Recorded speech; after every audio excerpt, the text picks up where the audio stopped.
I'm Barb Coates. I'm the Executive Director of the Dan's Legacy Foundation. My name is Tom Littlewood. I'm the Program Director for Dan's Legacy and also the lead therapist. Dan's Legacy is a nonprofit organization.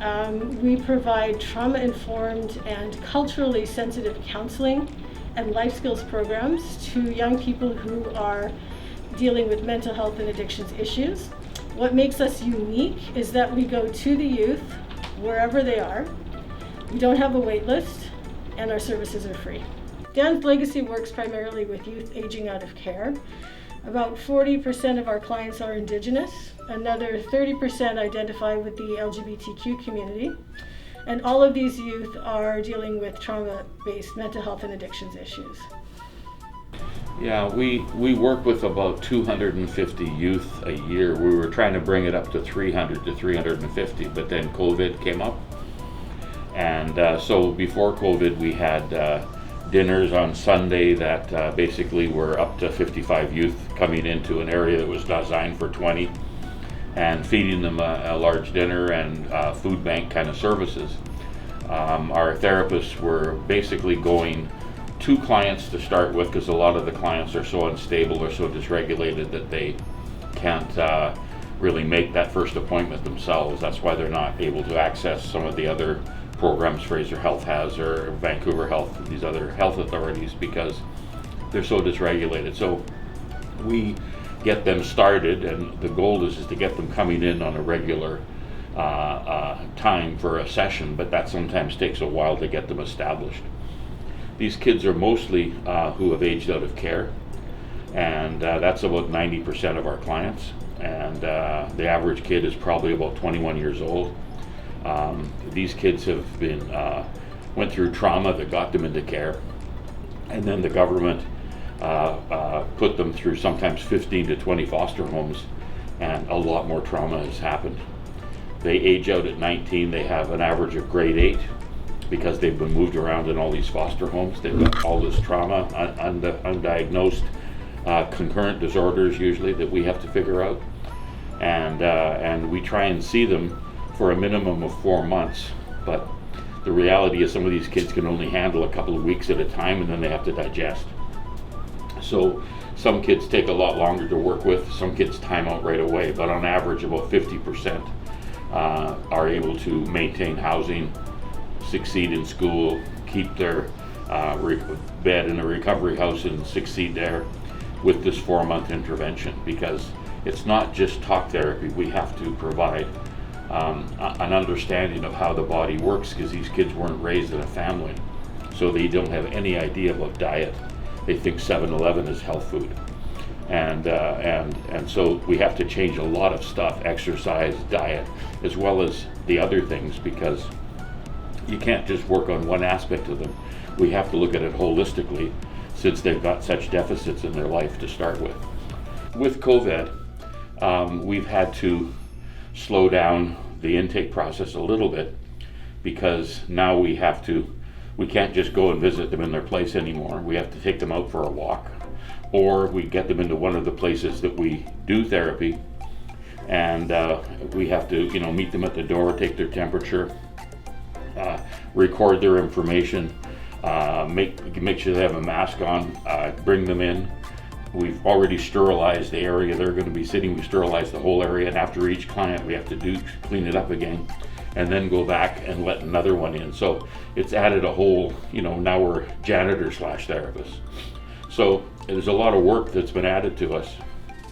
And one of the problems that we're experiencing with COVID is that these kids have anxiety to start with, and they're binging on social media. Social media is basically COVID. So these kids end up with anxiety attacks and sometimes psychosis because of the stress they're under. And they're trying to self-isolate in a little box in someone's basement in Surrey or an SRO in Vancouver. I'm finding it hard to self-isolate, and I've got a really nice place and access to a whole bunch of stuff. They're losing it in this environment. And it ends up with either self-harm, overdose, psychosis, and that's almost doubled during COVID. So that puts a lot of stress on our therapists having to do that work on top of the original stabilization that we're doing. We have two large populations of groups, kids that live in East Vancouver and kids that live in Surrey.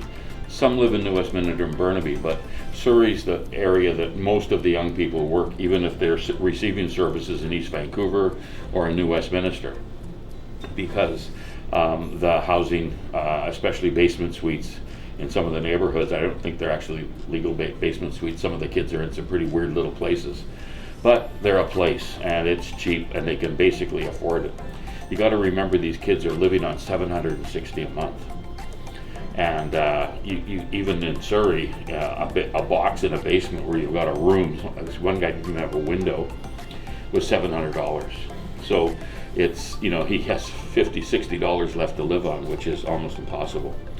So one of the problems we've had with COVID is that our therapists were burning out because of all the extra outreach and extra work they had to do in order to do the same job they were doing before. So we thought through how could we manage this, and we brought on a youth worker, a part-time youth worker, and a full-time social worker. This woman is from northern Manitoba. She's Cree, and she's proudly Indigenous. And some of the young people we work with, 40% are Indigenous. And having someone that can work with them directly that they can relate to is very important. We have the youth worker is also Indigenous, and our lead or manager of our counseling program is also Indigenous. So we have good Indigenous representation because so many of the kids are Indigenous. And what we are trying to do in Surrey is provide, a lot of kids will end up in front of a therapist, and what they really need is a phone, but the only way they know to get a phone is to go to the therapist, right? So this is a problem. They need a phone. We can't, sometimes if we're trying to do virtual work with them or even to make appointments, we can't communicate without a phone. So getting them a phone is legit. It's not like it's a need they don't have.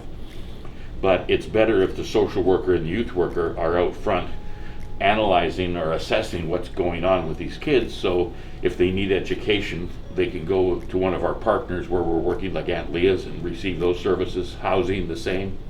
If they need training, we have a work skill training program called Intro to Cooking that we're starting. So the social worker basically does almost like triage at the front, and if they need therapy and want therapy, we're there.